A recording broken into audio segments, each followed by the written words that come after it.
Hi guys, so I'm sure by now you've heard about the news for Silent Hills, and it really sucks, yeah, it really sucks.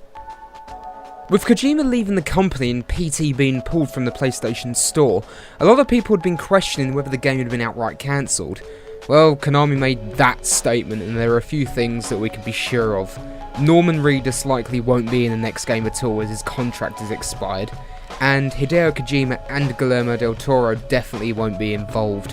While Konami have stated that they will continue to produce more games in the series, it's safe to say it won't be Silent Hills. At least people can still play PT. Oh wait! Now, I have no idea what this means, but my money is on Konami just shelling out another mediocre title that comes very, very close to capturing the atmosphere of old. Now, don't get me wrong, I did like parts of Downpour, but it also did a lot wrong.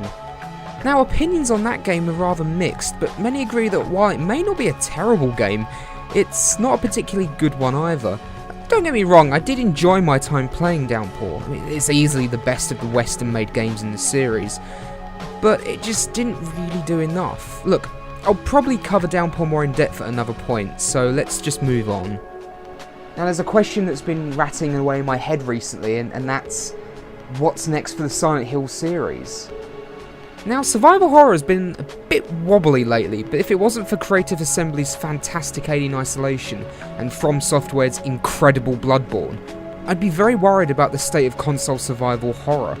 In the past 10 years, if you wanted a truly scary game, you'd have to look to the PC games library, with brilliant entries such as Amnesia: The Dark Descent, and even Half-Life mods such as Cry of Fear. Even the so-called father of the genre released the absolutely abysmal The Evil Within last year, a game that tried to recapture the survival horror elements of old while simultaneously blending in modern third-person action. It was a complete and total mess, and it wasn't very good. What does this have to do with Silent Hill? Well, the series was once considered to be the best of the best, but since Silent Hill 3, and maybe arguably 4, the quality of this series has dropped immensely.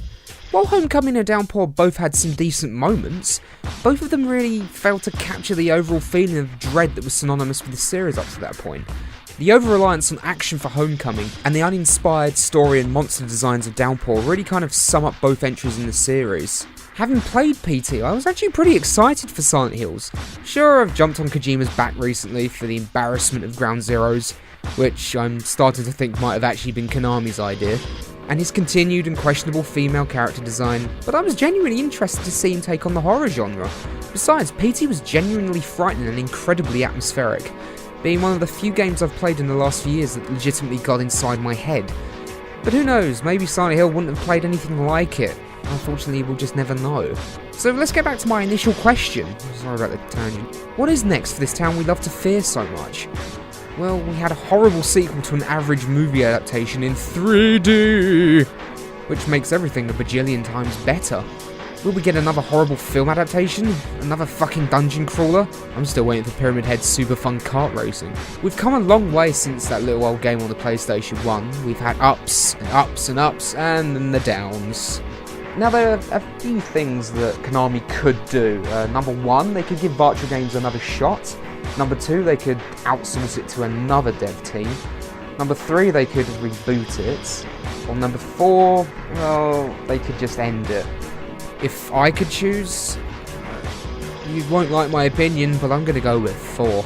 Seriously, I think they should just leave the series alone. The series reached its peak on the PlayStation 2 with Silent Hill 2 and 3, and has never really gotten close to those levels again, and I don't honestly think it will. Now, the series is just an utter mess that isn't scary anymore, and isn't particularly fun to play. It's not as interesting as it used to be, and just doesn't really have its own identity anymore. Once Team Silent left, that should have been the sign. Siren Blood Curse, which was designed by most of Team Silent, was far scarier and engaging than the past Silent Hill 2 games, despite its many flaws. And it's a shame really, because at one point Silent Hill was seen as the pinnacle of survival horror. But unfortunately, nothing lasts forever. So what do you guys think? Is it time to hang up the rusty pipe? Should James put down the pillow? Or should the series be given one more chance? Comment down below and let me know. I'm interested to see what you guys actually think. Anyway, that's all from me, and I'll catch you guys next time. There used to be a game series here, and it's gone now. I cannot believe I just said that.